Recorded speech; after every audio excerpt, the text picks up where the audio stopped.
Well, hi guys, welcome back to my Let's Play of Xcom Enemy Unknown. Last time we finished, we'd just been given an abduction mission to attend. And we had a few choices, and I decided I was going to go for the Canadian one because they've got the highest level of panic, and it's all about keeping the panic levels of all the countries reduced for as long as possible. They're all the same difficulty, they're all moderate, and the reward for this one is engineers. And we do love those people who can make pointy sticks. So, we've got our guys here. We've got our new rookie. Is that Levi? Nice. Right, okay. What have we got? Our support guy. Before we do anything else, we're going to click on the right button and give him a medikit. Nothing else we can really do here. That is some amazing facial hair there. Right, okay, let's launch our mission. Again, very much limited here to 4 units until we get our officer training school up and running.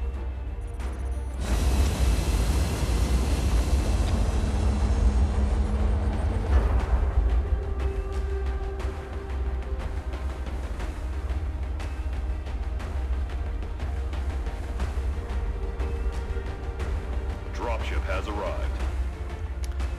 Right, let's put boots on the ground. The drop site for this operation will be in Canada. We've picked up a local broadcast indicating alien activity within a major metropolitan area. We should get down there and eliminate any hostiles. Did the guy on the left's face just disappear? I'm sure I just saw some floating hair as the camera backed out. Anyway, this mission should be pretty much the same as the first one we just did. Just, you know, locate the aliens and spray the walls with them.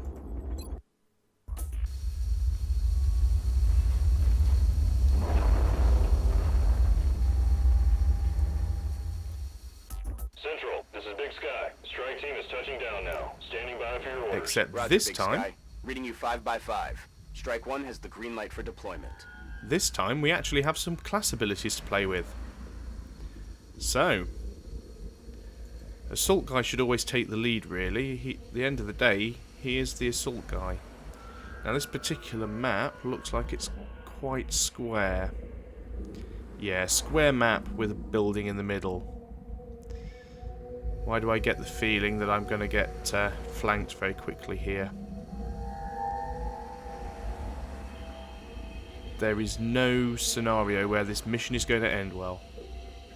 Right, okay, run forwards and see if you can spot something. Hostile spotted.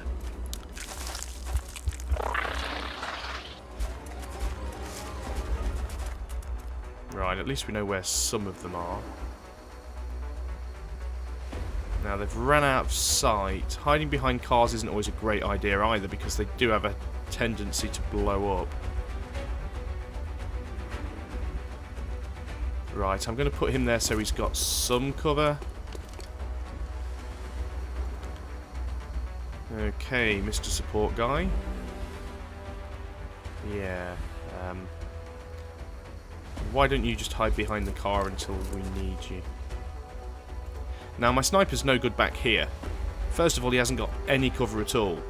And ideally, he needs to be up on the roof, although that's not going to help him if the aliens are inside, and I can't see any way up onto the roof either. Let's have a look. Oh, there's a drain pipe there. That's in the fog of war, so it's quite difficult to see, but there's a ladder on the back there I can just make out in the fog. And on this side, is that another drain pipe? So there are ways up onto the roof.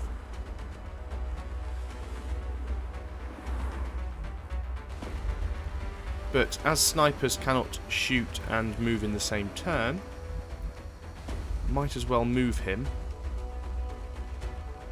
And I could even make it a dash, to be honest, because either way it's not going to affect him. But at the same time, I don't want to put him in unnecessary danger. But I think I'm going to move him there and line him up for the shot on the next turn. And what are you going to do here? Ooh.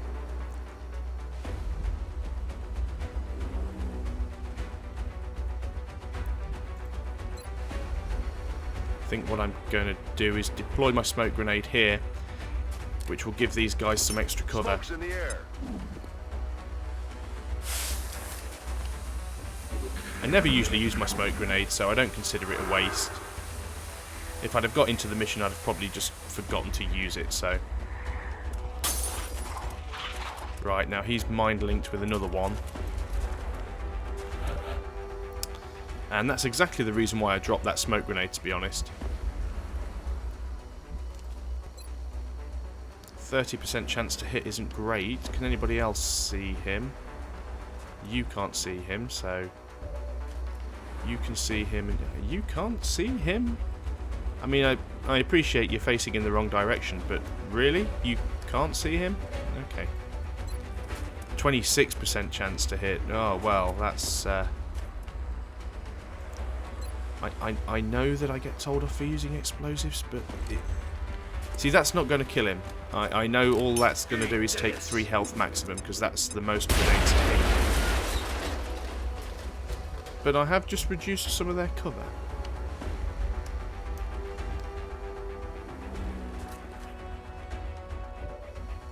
Ah, now my sniper can see him. 70% chance, well, I've got to take that. Oh, that's not my sniper. My support guy. There we go. Sniper's over here. Now, you're behind full cover. I'm really tempted to just leave you there for this turn. I think the trick is don't try and be a hero. Don't try and run too far forwards and do too much in one turn, because you really need to save some of your abilities. I want to start trying to move my sniper forwards. I don't think getting him onto the roof is going to be that useful, to be honest, because I think the aliens are going to try and stay inside, but I guess he's in fairly decent cover there, and he can see into the building now we've taken a bit of the wall out. Now, the good thing is on this difficulty level is because grenades only do 3 damage, and also because he had 4 health from the mind link, the grenade didn't actually destroy him. The gunshot killed him, so I'll still be able to recover what he was carrying. Right, okay. So, I'm going to put my sniper onto Overwatch, so if he sees anybody, he should be able to take a shot.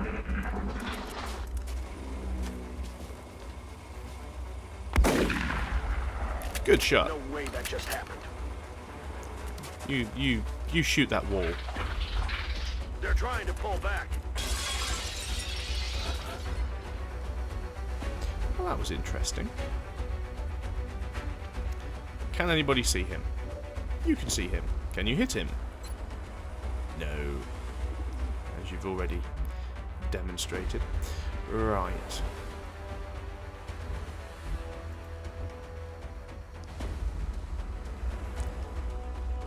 Oh, 1 square further. Yeah, but he needs the cover, so let's move him forwards. He should actually be able... Well, he doesn't really need to open the door, I suppose, does he? So... Support guy. What are we going to do with you? Let's put you there. You might be able to get a shot. You've already killed 1 alien. See, I'm really tempted to move my sniper forward because I don't think he's in a great spot, but... No. I'm going to regret this, aren't I? Positive enemy contact. Yep. And that's exactly why I just said don't try and do too much in one turn, because that's what happens.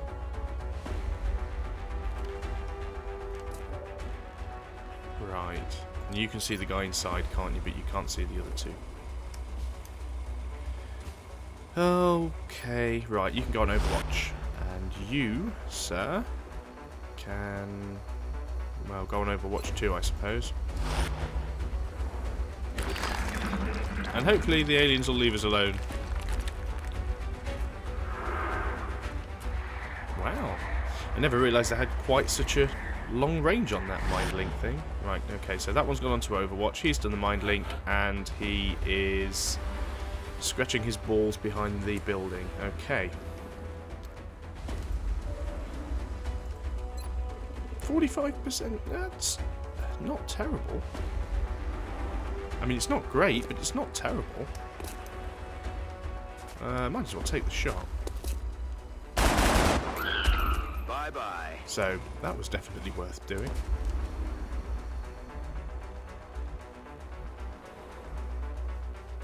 Right, okay, sniper. Can see two. 55% chance to hit both of them. Let's try and take the closer one. Let's go for the headshot because that'll give us a better chance to crit. Bye-bye. 8 damage. Wow.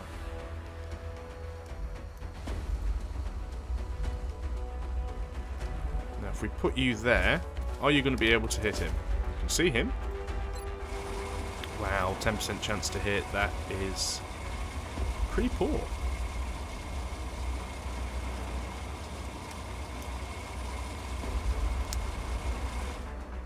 Guess what I could do is use run and gun. And this ability actually allows me to essentially dash to make 2 moves and then fire.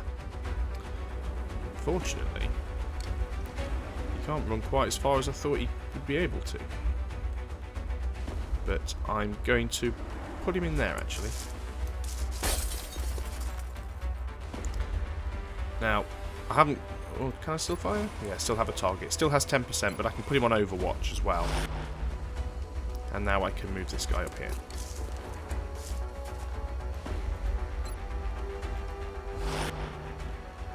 So hopefully if he breaks cover... They're falling back. Interesting. I wonder if there's another one around that I haven't seen yet.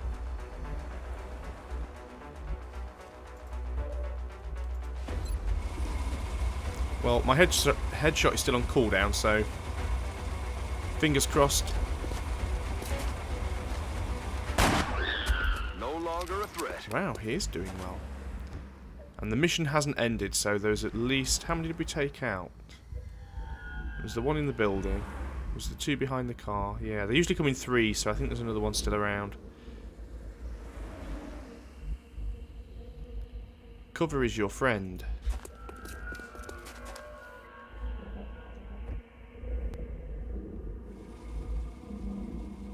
Unfortunately, there isn't much of it.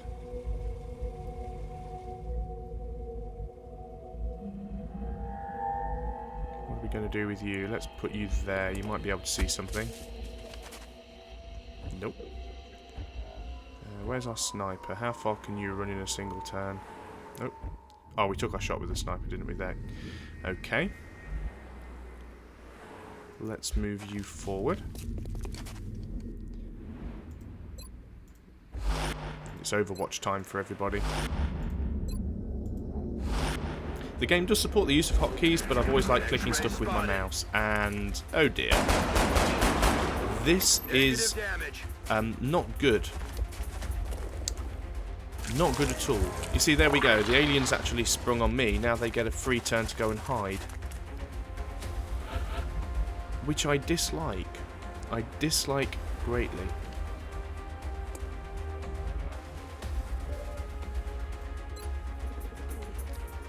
Well, he doesn't have a grenade. Might as well take the shot. Missed. Unfortunately, because I've wasted firing, he now can't actually run back and hide.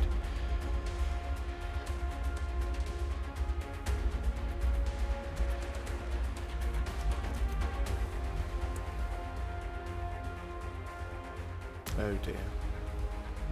Oh dear. Oh dear. My sniper's going to be pretty much useless here, isn't he? So, but then again... Right, I'm going to put my sniper behind here. He may be able to get a shot at them later. You... See, I prefer him in the full cover, but I don't think he's going to be able to hit them from there, so... Let me put you in the half cover. Leave you on Overwatch. And you need to get into the building, really, don't you? So... At the same time... If they come out of that door, we're in trouble. So going to put you on Overwatch. And brilliantly, he's now got his back to the door. So, you know, good work there. This is another thing with this version of XCOM. You can't actually change the direction your guys are facing in. They do have roughly a 360-degree field of view. And this guy's about to get killed. For the love of God, get me out of here! Yeah. Welcome to XCOM. Now, brilliantly, my sniper has panicked. No, please, And my assault has panicked. pin down here. So they have now wasted their turns, and I have one guy left. With a 32% chance to hit. Okay, so I'm going to make a tactical retreat here.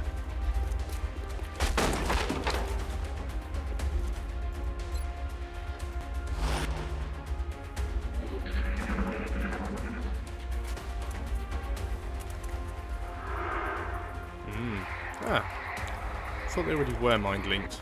Or have they just swapped? I think they've just swapped. I think the one that was mind-linked has just mind-linked with the other one. Now this could be... actually, can Snipey hit him? Yes, sir, you can. 35% chance to hit. Oh well, you might as well take it. You're not going to do anything else, and you'll probably panic again. Brilliant. Now that should have killed both of them. Well, Mission accomplished. brilliant. Once again, another operative lost, but not the worst thing that could have happened.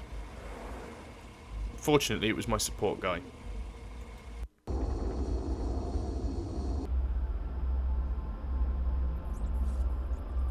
Wonder if we're going to end up losing a soldier on every mission in this game.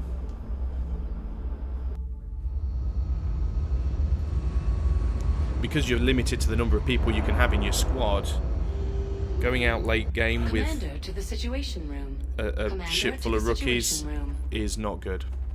Not good at all. But Asher Levi there has been promoted to The heavy. weapons specialist provides a crucial service to the squad. With the rocket launcher in tow, there are demolitions experts. Commander to the situation room. Commander to Right, the situation okay. room. We've got some more stuff we can look at. We can now build workshops. That's because we've just been given some engineers. Panic in Canada has decreased by 1, which is the result we wanted, but it's decreased across Europe and across South America. Oh dear. Okay. We will be in touch, Commander. Now I'm being called to the situation room. Just before I do that, I just want to have a quick look in the barracks. What have we got? We've got 10 guys altogether. That should be enough to last us through another, well, probably 2 missions at least. Let's just customize our heavy. Commander to the situation room. Commander to the situation room.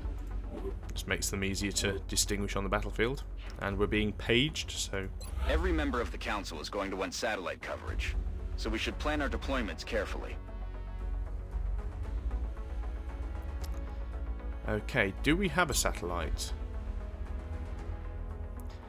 Right, expanding our satellite coverage is crucial to intercepting alien craft and maintaining the support of the Council's member nations. Deploy satellites to gain monthly funding from XCOM Council nations. Monitoring countries on the same continent will greatly increase the monthly rewards granted by that continent. If every country in the continent is monitored by XCOM satellites, an additional continent-specific bonus will be granted. We will need interceptors deployed to continents in which we have satellite coverage. Interceptors can be hired and transferred through the hangar facility.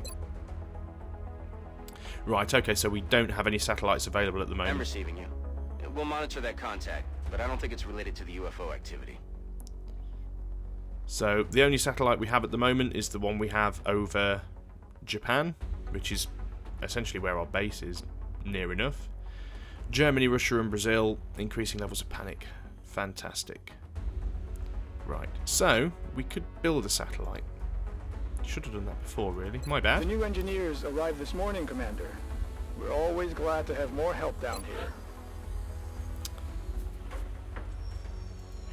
So let's build a satellite, which is practically wiping out all of the cash that we have, because we now have 3 whole credits. Can't do a lot more here.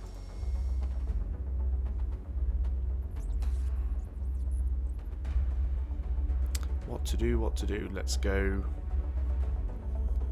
back to mission control and speed things up a little bit. Okay, so weapon fragments have been researched.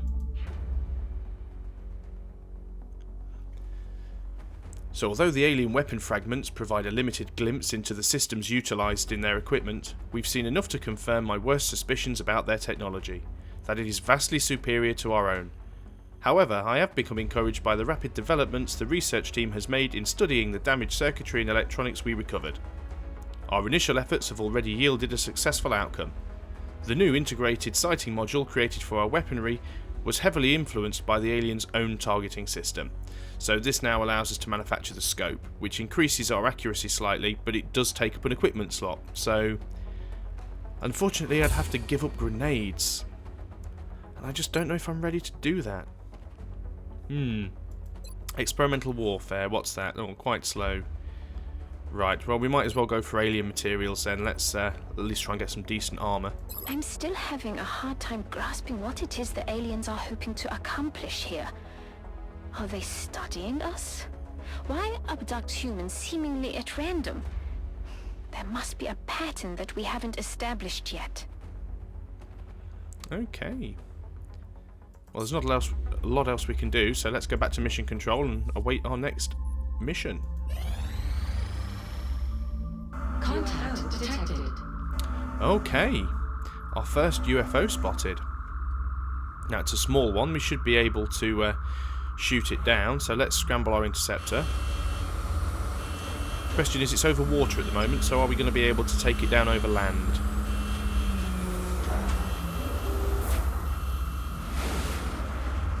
Now, the interception mode is lacking a little bit compared to the original game. I mean, it was never in-depth before. But essentially now they just take pot shots at each other until one of them is destroyed or until the time runs out. Although I can abort if it looks like I'm going down. Took a bit of damage. Oh, it says there's a crash site. Central, this is Voodoo 37. We have a confirmed kill on Bogey 001. I repeat, the UFO is down. How copy, over? Solid copy, Voodoo 37. Nice work. Central out. Alright, people. Retask Recon Satellite Bravo and get me a visual on that crash site. She's coming into range now, sir. On screen. Magnify.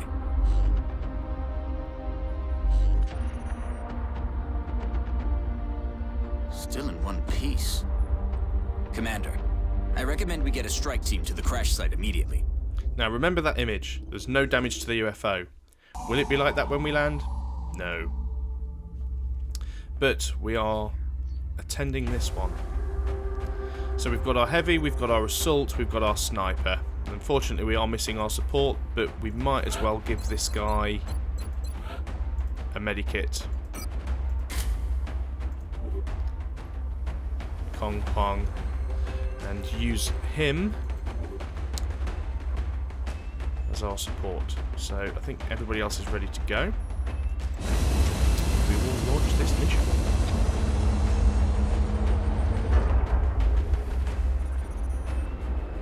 We have visual on the mission site. Setting down. And I think that's a good point to leave it there. And in part 3, we will be taking on this crash site. Good thing about crash sites is you do get a lot more resources from them, such as alien alloys and bits and pieces, various components of ships. So I will see you next time for part 3. Thank you very much for watching.